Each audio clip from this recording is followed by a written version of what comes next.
우리가 지난주에는 레위기 1장의 번제에 대해서 말씀을 전했고요. 오늘은 2장의 소제에 관한 말씀을 전하겠습니다. 소제는 구약의 5가지 제사 중에서 독특하게도 유일하게 피가 없는 제사였습니다. 번제와 화목제, 또 속죄제와 속건제처럼 동물을 잡아드리는 것이 아니라 고운 밀가루와 기름, 또 유향을 가지고 드리는 제사이기 때문입니다. 바로 이 소제가 우리에게 보여주는 것은 우리의 일상생활이 하나님께 드려져야 하는 제사라는 아름다운 교훈입니다. 1절 말씀을 보시면 누구든지 여호와께 소제의 예물을 드리려거든 고운 가루로 예물을 삼아 그 위에 기름을 붓고 유향을 놓아라고 말씀하고 있죠. 소제의 주 재료가 뭐예요? 고운 가루예요. 이 고운 가루는 어떻게 만들어질까요? 미라를 맷돌에 갈아서 체에 쳐서 또 정성스럽게 정제하여 만드는 것입니다. 여러분의 생활을 한번 생각해 보시기 바랍니다. 아침에 일어나서 세수하고 오셨죠? 아침 식사는 하셨나요? 하신 분도 계시고, 우리 김종우 권사님은 아침 식사 안 하면 안 돼요. 꼭 하셔야 돼요. 또 일터에 가서 일하시고 또 집에 와서 가족들과 시간을 보내고 오늘은 주일에 교회에 나와서 이렇게 예배하고 계십니다. 이 모든 순간들, 또 빨래를 하고 청소하고 음식을 만들고 아이들 돌보는 그 모든 수고들을 한번 생각해 보십시오. 매일 반복되는 이 모든 일상의 순간들을 우리가 경험하고 마주할 때 우리는 때로는 지루하게 느낄 때도 있고 지친다고 느낄 때도 있잖아요. 하지만 하나님은 바로 이런 우리의 평범한 일상들을 고운 가루처럼 정제된 예배로 받으시길 원하십니다. 로마서 12장 1절에서도 사도 바울은 이렇게 말하죠. 그러므로 형제들아 내가 하나님의 모든 자비하심으로 너희를 권하노니 너희 몸을 하나님이 기뻐하시는 거룩한 산 제물로 드리라. 이는 너희가 드릴 영적 예배니라. 산 제물이라는 표현을 했어요. 죽은 제물이 아니라 살아있는 제물. 즉 우리의 살아있는 일상 모든 것이 하나님께서 받으시는 향기로운 예배라는 것입니다. 출근길에 지하철을 타면서도 하나님 오늘도 제가 맡은 일을 통해서 주님께 영광 돌리기 원합니다 라고 기도하고요. 여러분이 설거지를 하실 때에도 주님 그릇을 깨끗이 닦듯이 내 마음도 주님 앞에 날마다 정결하고 거룩하게 씻김 받기를 원합니다 라고 기도할 수 있어요. 또 학생들은 매일의 공부를 하면서 지루해 죽겠다고 공부하기 싫다고 하기보다 하나님이 주신 배움의 기회를 감사하면서 공부를 지속해 나갈 때 하나님 나라를 위해 귀하게 쓰임받게 해주세요라고 기도하며 공부해야 하겠습니다. 물론 매주일 정해진 시간에 모여서 예배하는 이 공예배 시간을 거룩하게 구별해서 하나님께 드리는 일이 중요하죠. 하지만 월요일부터 토요일까지는 하나님과 상관없는 날입니까? 그냥 세상 사람들과 똑같이 사는 날이 아니라 우리의 모든 삶의 순간들도 하나님이 받으시는 고운 가루의 소재와 같다는 점을 잊지 마시기 바랍니다. 학생들은요 공부하는 걸 하나님이 기뻐하셔요. 성실하게 공부하는 것. 그래서 공부도 엄마가 시켜서 억지로 하는 게 아니라 하나님께 영광 돌리기 위해서 기쁨으로 행할 때 하나님의 지혜와 명철을 주시는 거예요. 우리 인간의 본분이 있잖아요. 각자의 본분을 성실히 행할 때 그것이 하나님께 드려지는 아름다운 예배가 되는 것입니다. 11절 말씀 보시죠. 함께 읽습니다. 시작. 너희가 여호와께 드리는 모든 소제물에는 누룩을 넣지 말지니 너희가 누룩이나 꿀을 여호와께 화제로 드려 사르지 못할지니라. 아멘. 소제를 드릴 때 하나님께서 금하신 물질이 2가지가 있어요. 바로 누룩과 꿀입니다. 그리고 반드시 넣어야 할 것이 또 2가지 있는데 그것은 기름과 유향입니다. 먼저 금지된 것을 보면요. 성경에서 누룩은 종종 죄와 부패를 상징하고 있어요. 꿀은 쉽게 발효되거나 변질되지는 않지만 온도와 습도가 높은 곳에서 두면 변질될 수 있습니다. 그런 점에서 누룩과 꿀을 넣지 말라고 한 것은 하나님께 드려지는 예배가 죄와 부패로 얼룩져서는 안 된다는 말씀을 하는 것입니다. 예수님께서 성전을 정결하게 하신 사건을 한번 떠올려 보시기 바라요. 마태복음 21장에서 예수님은 성전에서 장사하는 자들과 돈 바꾸는 자들을 내쫓으시며 이렇게 말씀하셨어요. 기록된 바 내 집은 기도하는 집이라 일컬음을 받으리라 하였거늘 너희는 강도의 소굴을 만들었도다. 예수님이 탄식하시면서 비둘기 파는 자들의 상을 둘러엎으시고 또 짐승들도 내쫓으시고 돈 바꾸는 자들의 그런 상을 둘러엎으셨어요. 이스라엘의 대제사장 그룹들은요, 겉으로는 하나님께 제사를 드린다고 하면서 실제로는 자기의 유익을 위해서 하나님의 집을 이용하고 있었습니다. 그들은 우리는 하나님의 성전에서 제사를 돕고 있다, 우리는 의로운 일을 하고 있다라고 생각했을 거예요. 하지만 그들의 의로움은 자기의 의로움이었고 탐욕으로 더럽혀진 누룩과 같은 예배였던 거예요. 예수님께서는 성전에서 장사하는 자들을 내쫓으시며 하나님께 드려지는 예배가 정결해야 할 것을 나타내 보이셨습니다. 이 대제사장 그룹들이요, 독점 판매를 했어요. 제물에 쓰이는 그 짐승들을 흠 없는 것으로 드려야 되잖아요. 그래서 예배자들이 흠 없는 것으로 잘 골라서 오면은 괜히 트집을 잡는 거예요. 그래서 이거 가지고는 안 돼. 우리가 파는 걸 살아야 돼 하면서 4배, 5배 비싸게 파는 거예요. 그래서 거기에서 이득을 취하는 것입니다. 그런 악한 짓을 했기 때문에 예수님께서 성전 정화 사건을 통해서 그렇게 예배가 정결해야 한다는 것을, 또 탐욕으로 또 거짓으로 물들어서는 안 된다는 것을 알려주신 것이죠. 그리고 더 중요하게는 성전과 제사 제도를 통해서 구약시대는 하나님께 나아갔잖아요. 그런데 구약시대와 달리 예수님이 오신 후에는 예수님 자신이 성전이 되고 예수님 자신이 제물이 되어 주셔서 사람들이 이제 예수님을 통해서 하나님께 나올 수 있음을 성전 정화 사건을 통해서 알려주신 것입니다. 구약시대에는 성전과 제사를 통해서만 하나님께 나아갔다면 이제는 예수님 자신이 참 성전이 되셨고 완전한 제사가 되신 거예요. 이것이 무엇을 의미합니까? 이제 우리가 하나님께 드리는 모든 예배, 모든 일상의 소재는 우리 자신의 의로움이나 노력으로 되어지는 것이 아니라는 것입니다. 오직 예수 그리스도의 완전한 제사, 그분의 의로우심을 통해서만 하나님께서 받으실 수 있는 향기로운 예배가 된다는 거예요. 그래서 예배를 시작하기 전에 보혈 찬송을 많이 부르잖아요. 그 이유가 있어요. 왜요? 예수님의 보혈을 의지해서만 우리가 예배를 드릴 수 있기 때문에 예수님의 보혈로 우리의 마음을 적시기 위해서 보혈 찬송을 많이 부르는 것입니다. 우리 마음에 나는 그래도 이 정도면 괜찮아. 하나님께서 받으실 만한 사람이야. 나는 일주일 동안 착하게 살았어. 거짓말도 안 하고 도둑질도 안 했어. 이러한 자기의를 가지고서는 하나님 앞에 나와서 예배드릴 수가 없어요. 근데 주님의 의로우심, 주님이 피 흘리심을 의지해서만 하나님께 나아갈 수 있는 것입니다. 성전에서 장사하던 사람들처럼 우리도 때로는 자기의에 의존하려는 유혹을 받아요. 내가 이만큼 봉사했으니까, 내가 이만큼 헌금했으니까, 내가 이만큼 기도했으니까 하나님이 나의 예배를 들어주실 거야 라고 생각하기가 쉽습니다. 하지만 이것이 바로 누룩입니다. 오늘날 우리에게도 이런 모습은 없을까요? 주일에 교회에서 열심히 찬양하고 기도하면서 일상생활 속에서는 하나님과 상관없이 살아간다든가, 그래도 나는 교회에 와서 11조도 내고 또 주일날 빠지지도 않으니까 괜찮아 라고 생각하진 않습니까?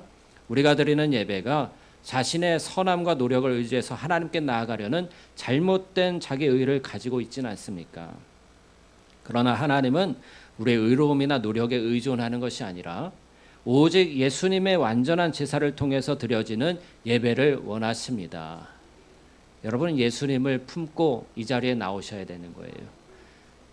예수님과 함께 십자가에 자기 옛사람을 못 박고 예수님으로 산 그 한 주간의 삶을 하나님께 소재로 올려드리시기를 축복합니다.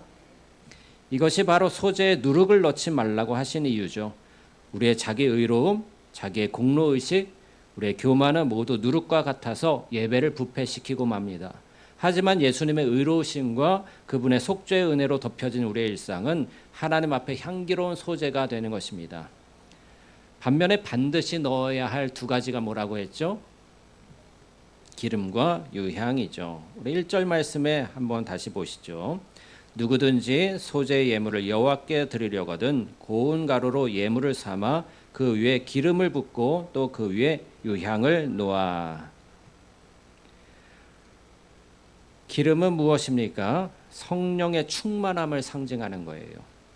우리의 일상이 성령의 능력으로 하나님의 은혜로 감싸져야 한다는 것입니다. 유향은 기도와 향기로운 순종을 나타냅니다. 우리의 삶에서 올라가는 기도의 향기, 순종의 향기가 있어야 한다는 것입니다. 우리는 세상에서 살아갈 때 세상 방식대로 맞대응하고 감정적으로 반응할 수 있을 거예요. 하지만 성령의 기름이 부어진 신자들은 달라요. 이 상황에서 하나님이 원하시는 것은 무엇일까? 어떻게 하는 것이 주님이 기뻐하시는 향기로운 제사가 될까를 묻고 생각하며 그렇게 반응을 합니다. 우리가 아이들을 키우면서도 또는 자녀들을 대할 때에도 참을 수 없을 정도로 화가 날 때도 있을 거예요.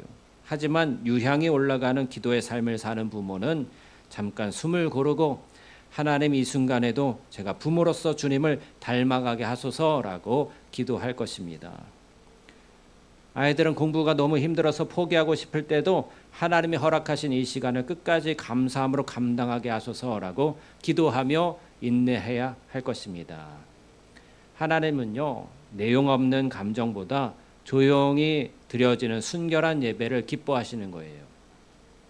화려한 외적인 모습보다 성령의 기름이 부어지고 기도의 유향이 올라가는 진실한 삶을 원하시는 거예요.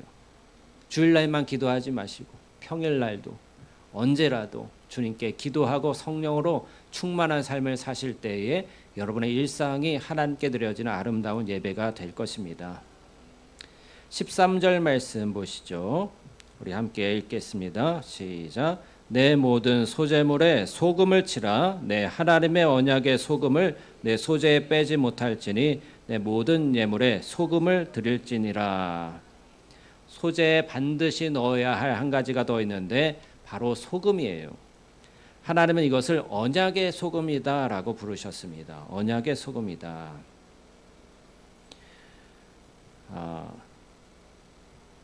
그리고 내 모든 소재물에 소금을 치라. 내 하나님의 언약의 소금을 내 소재에 빠뜨리지 말라고 명령하셨어요. 여기서 언약이라는 말은 히브리어로 베리트라고 하는데요.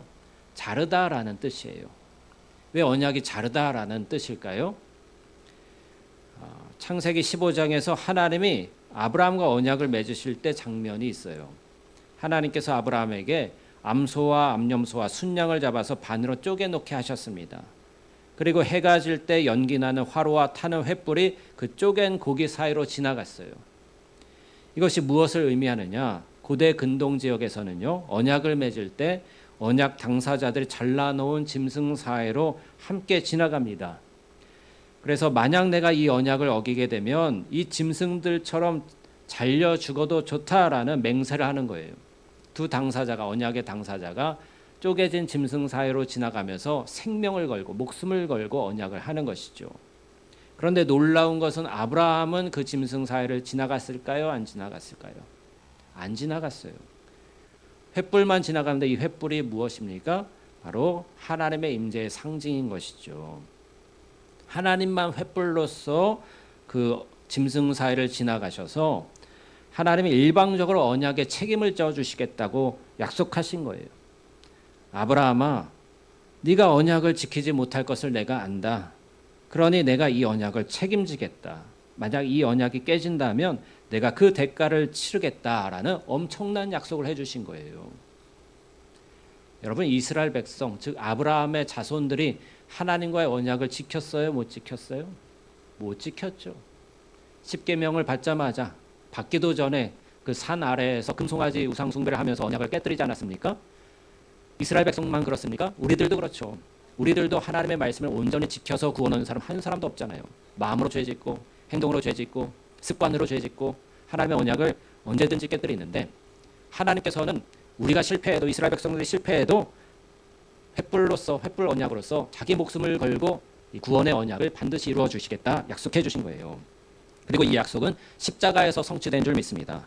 예수님이 우리를 대신해서 짐승처럼 쪼개지셨고 언약을 어긴 우리 대신 죽으신 것입니다. 우리가 하나님께 일상을 드릴 수 있는 이유는 무엇입니까? 우리가 착해서예요? 성실해서예요? 완벽해서예요? 아닙니다. 하나님이 당신의 목숨을 걸고 맺으신 언약 때문입니다. 예수 그리스도의 십자가로 완성된 그 언약 때문에 우리가 우리의 일상을 하나님께 소재로 올려드릴 수 있는 것입니다. 그래서 언약의 소금을 빠뜨리지 말라라고 명하신 거예요. 우리 삶이 예배가 되는 것은 우리의 의지나 노력이 아니라 하나님이 생명을 걸고 약속하신 그 언약이 근거가 되어야 한다는 것입니다. 여러분이 힘들고 지친 날에도 실패하고 좌절할 때에도 여러분은 여전히 하나님의 자녀이심을 믿으시기 바랍니다. 이 언약은 우리의 기분이나 상황에 따라서 변하지 않습니다. 소금처럼 변치 않는 하나님의 사랑 위에 우리의 모든 일상을 맡길 수 있는 거예요. 또한 소재의 일부는 제사장의 몫으로 주어지게 됐죠. 이것은 우리의 예배가 나만을 위한 것이 아니라 하나님의 백성들과 함께 나누는 공동체적 성격을 가지고 있다는 것을 보여주는 말씀입니다. 우리 사랑으로 가족을 섬기는 것,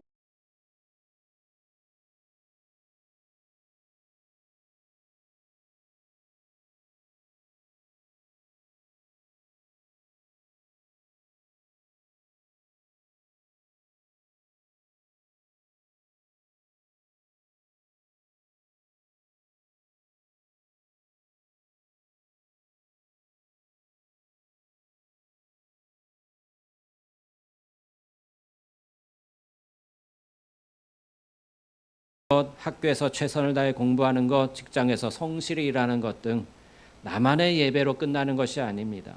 이것이 주변 사람들에게 그리스도의 향기로운 제사가 되고 교회 공동체의 덕이 되고 더 나아가 하나님 나라 확장에 쓰임 받는 것이 되는 거예요. 여러분의 교회에서 묵묵히 청소를 한다든가 또 식당에서 음식을 준비하고 설거지를 하시고 또 아이들을 교사로서 돌보고 이 모든 수고가 소재와 같습니다. 그리고 그 수고의 향기가 온 교회 공동체에 향기롭게 퍼져나가는 거예요. 우리의 예배는 교회 전체와 이웃들에게로 흘러가야 합니다. 우리 생명수 교회 안에만 머물러서는 안 되는 거예요. 이웃들에게로 우리 아름다운 예배가 흘러나가서 하나님이 누구신지 생명수 교회 성도들을 섬기는 믿고 또 예배하는 그 하나님이 누구신지 궁금해져야 하는 거예요. 예배는 나를 위한 것일 뿐 아니라 하나님과 교회와 이웃을 향한 것입니다. 여러분, 이제 우리는 소재가 무엇인지를 알게 되었어요. 소재는 우리의 일상 전체가 하나님께 드려지는 향기로운 예배라는 것을 보여주는 아름다운 그림이죠. 예수님은 이 땅에서 완벽한 소재의 삶을 사셨습니다. 주님의 지상에서의 삶 전체가 고운 가루처럼 하나님 아버지께 드려진 향기로운 제사였어요. 몫으로 일하실 때에도, 제자들을 가르치실 때에도, 병든 자를 고치실 때에도, 마지막 십자가에 달리실 때까지 그분은 모든 순간이 하나님께 드려진 예배였던 것입니다. 그리고 이제 우리도 그런 삶을 살도록 초청하고 계신 거예요. 왜냐하면 예수님이 우리를 위해 완전한 제사가 되셨고 성령님이 우리 안에 거하시기 때문입니다. 지난주에 번제에 대해서는 어떤 것으로 제가 비유를 해서 말씀을 드렸었죠? 네.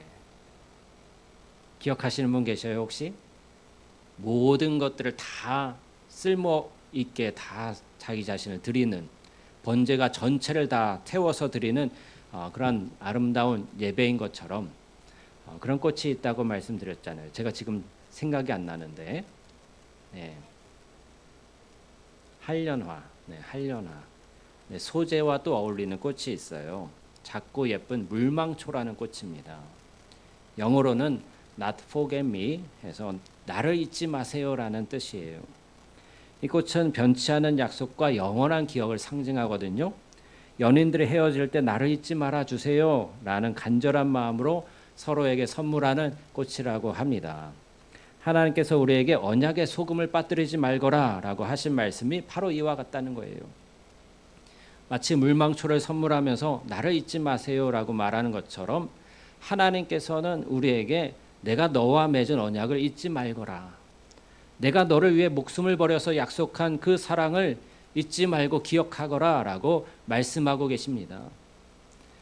여러분이 아침에 눈을 뜨는 것도 또 가정에서 가족을 돌보는 것도 모든 것이 하나님의 변치 않은 언약 위에 서 있어요. 그 언약이 있기 때문에 우리의 평범한 일상이 향기로운 소재가 될 수 있습니다. 물망초가 작고 소박해도 그 의미는 깊고 아름답듯이 우리의 일상도 겉보기에는 평범해 보여도 하나님의 언약 안에서는 가장 향기로운 예배입니다. 소재를 기억하며 여러분의 일상의 의미를 새로운 시각으로 바라볼 수 있기를 축복합니다. 누룩과 꿀을 빼고 성령의 기름과 기도의 유향은 더하십시오. 그리고 무엇보다 언약의 소금을 빠뜨리지 마십시오. 주님께서 목숨을 들여서 약속하신 그 사랑을 잊지 마십시오.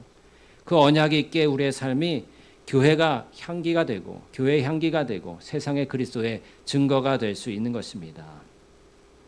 소재는 피 없는 예배이지만 예수님의 완전한 제사와 하나님의 변치 않은 언약 위에서 우리의 일상이 드려질 때 가장 향기로운 예배가 되는 것입니다. 하나님은 우리에게 말씀하십니다. 나를 잊지 말거라. 내가 너와 맺은 언약을